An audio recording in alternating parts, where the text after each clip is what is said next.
Hello guys, take Nepal च्यानलमा यहाँहरूलाई स्वागत छ।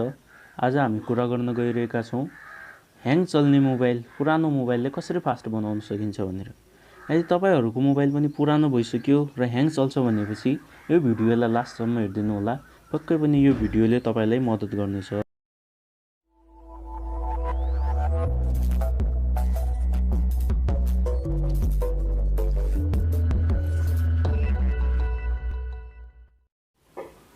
सबभन्दा पहिले आफ्नो मोबाइलको सेटिङमा जानुहोस्। त्यसपछि तल गएर त्यहाँ एउटा अबाउट फोन भन्नेवाला एउटा अप्सन देखिन्छ, त्यहाँ क्लिक गर्नुहोस्। र त्यसपछि त्यहाँ तपाईँको मोबाइलमा अबाउट फोनमा क्लिक गरिसकेपछि बिल्ड नम्बर भन्नेवाला हुन्छ, बिल्ड नम्बर भन्ने हुन्छ, त्यसमा क्लिक गर्नुहोस्। तर मेरो मोबाइलमा चाहिँ भर्जन भन्नेवाला छ, मैले यसमा क्लिक गरेँ। मेरो चाहिँ डेभलोपर मोड अलरेडी अन भइसकेको छ। तपाईले बिल्ड नम्बर भन्नेमा 6-7 चोटि ट्याप गर्नुभयो भने र 6-7 चोटि बिल्ड नम्बर भन्ने अप्सनमा क्लिक गरिसकेपछि, ट्याप गरिसकेपछि फेरि तपाईँ ब्याक आउनुहोस् र आफ्नो मोबाइलको माथि सेटिङमा सर्च हुन्छ, सर्चमा गएर DEVELOPER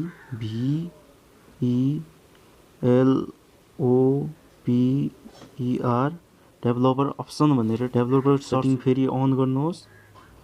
र त्यसपछि तल जानुहोस्। तल गइसकेपछि तपाईलाई अप्सन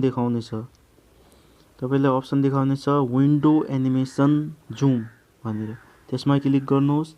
र त्यो अहिले चाहिँ मेरो विन्डो एनिमेसन जुम 1x मा छ र म यसलाई 0.5x गर्छु।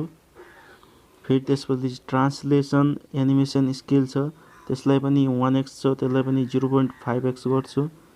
र एनिमेटेड ड्युरेसन स्केल छ, यसलाई पनि घटाएर म 1x छ, 1बाट 0.5x गर्छु।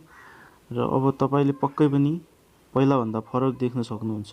मेरो मोबाइलमा पहिलाभन्दा धेरै फास्ट चलिरहेको छ। तपाईले आफ्नो मोबाइलमा गरेर हेर्नु होला। विश्वास नलागेपछि तपाईहरुले आफ्नो मोबाइलमा गरेर हेर्नु होला, पक्कै पनि तपाईको मोबाइल फास्ट चल्नेछ। यदि तपाई चाहनुहुन्छ भने यसलाई पुरै अफ पनि गर्न सक्नुहुन्छ, यो एनिमेसन स्केलहरुलाई। जस्तै म गरेर देखाउँछु। जस्तै यसलाई मैले सिधै अफ गर्न पनि मिल्छ, अफ गरिसके। सबैलाई अफ गर्छु, फेरि हेर्नुस् कति फास्ट चल्छ। हेर्नुस् कति फास्ट चलिरहेछ। यसैले तपाईको मोबाइल पनि यसरी नै फास्ट भइहाल्छ। तपाईले पनि यस्तो गर्नुभयो भने फास्ट भइहाल्छ तपाईको मोबाइल पनि। र गाइज, यो भिडियो तपाईहरुलाई कस्तो लाग्यो? यदि राम्रो लाग्यो भने मेरो च्यानललाई सब्स्क्राइब पनि गरिदिनु होला यस्तै भिडियोहरु हेर्नको लागि। अनि लाइक, शेयर र कमेन्ट पनि गरिदिनु होला। Thank you.